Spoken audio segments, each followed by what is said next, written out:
I don't think I realised what a strong affinity I had for nature until I started scuba diving. Bucket, bucket, bucket. Look, you're not going to move anywhere. All right? I'm from Denmark. So that's all right. The wilderness is about the same square area as like highways. So there's not a lot of wilderness there. So I left after high school in search of sort of wild places and new adventures.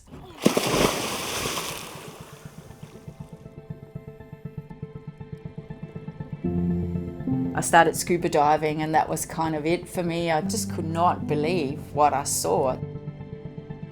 My mind was blown away.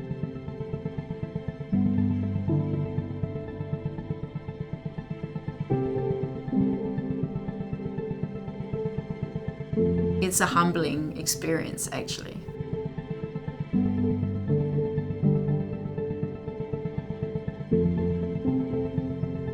You realise that you're very small and insignificant.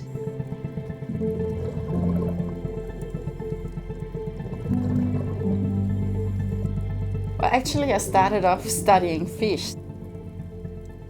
And it was only after my PhD that I turned my attention to corals. They are incredible animals, actually. A lot of people are surprised to hear that they are animals. They're often thought of as rocks. They live in close symbiosis with microalgae that live inside their tissues. And these microalgae will use the sun's energy to photosynthesize and provide corals with nutrition. These algae actually give the coral a lot of their color.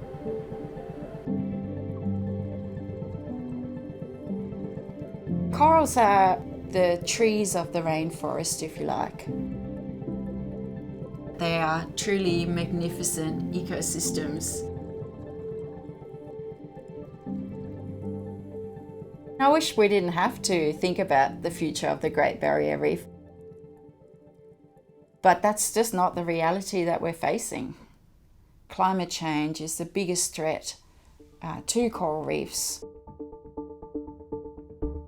As the ocean warms, the corals experience heat stress. The algae that they have living in their tissues will be expelled.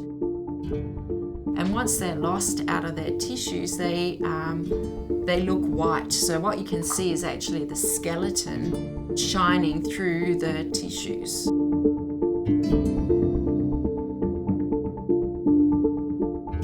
Corals can recover if the environment returns to normal, but it's when the disturbances become massive and very frequent that we have to start worrying. And that's what we're seeing.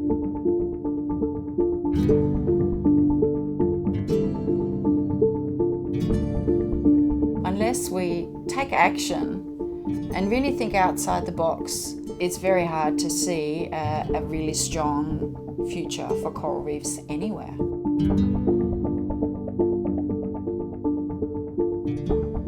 I think we have a responsibility to look at all options on the table, and genetic engineering is one of those tools.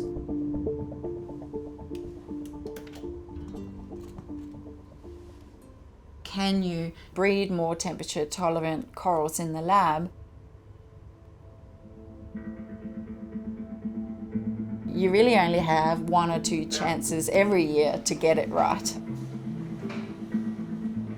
The reproduction of many coral species only happens once a year, and it often happens only over a couple of nights every year. When it's just about to happen, we identify the corals that look like they're about to spawn. We bring them back into the lab, and then we breed them here.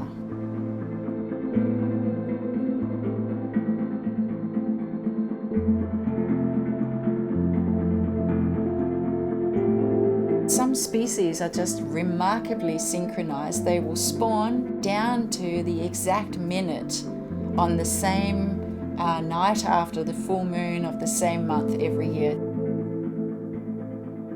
It's just incredible.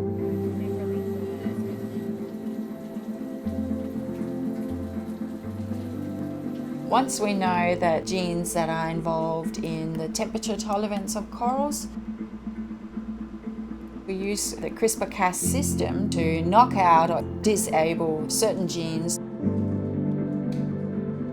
And then we look at how the organism performs.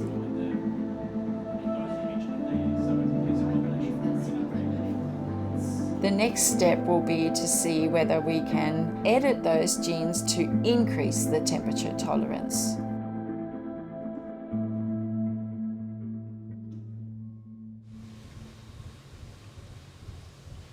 The general population would probably be very concerned about the idea of modified organisms in the environment. I think it's important to keep in mind that doing nothing on coral reefs is not a risk-free option either.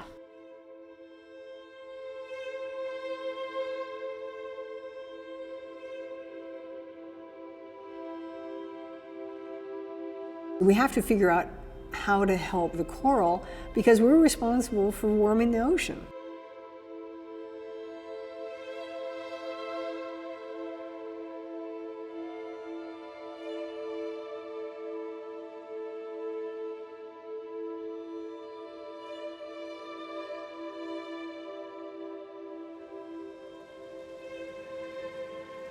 What we love about nature is this notion that humans don't have anything to do with it.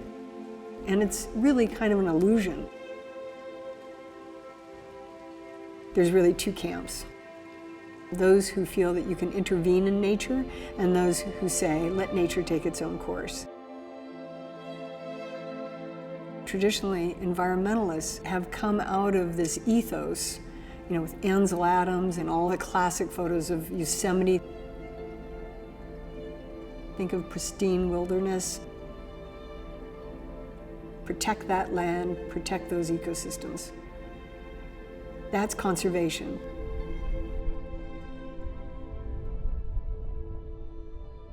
These incredible national monuments that we go to, they're not just empty places left uninhabited. They have a whole cast of characters maintaining that nature for us. We have a responsibility to use our human ingenuity and our wherewithal to be responsible stewards. And sometimes it's leaving nature alone, and sometimes it might be intervening.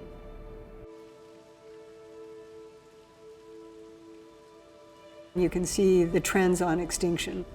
It's just this sad, declining line.